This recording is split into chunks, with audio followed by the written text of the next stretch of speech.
Hi, I think it's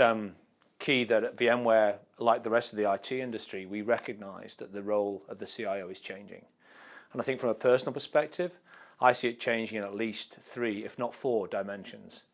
I think as the role becomes more business focused, there's a need to have a board level CIO whose primary focus is to understand the business that he's operating in or she's operating in, or also the industry they're operating in and how technology can help drive the business forward, both from a cost saving perspective, but more importantly in the future, how to drive new business drives to drive business at the front end.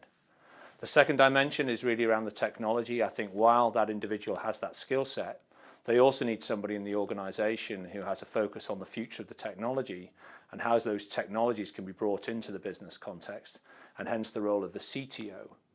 Also with businesses whose primary focus is in the consumer space, but also if they're using technology in how they run their business outwards, there's much more of a need for a chief digital officer as well to understand the trends that are affecting the consumerization of IT, how they embrace that in avoiding shadow IT, and how they bring real benefit to the users, but also their customers through using technology. I think the fourth piece, which is becoming much more important, is the CISO, or the CISO, not normally associated with the CIO, but becoming much more important in understanding the regulatory compliance and security aspects of how technology is being employed in their businesses.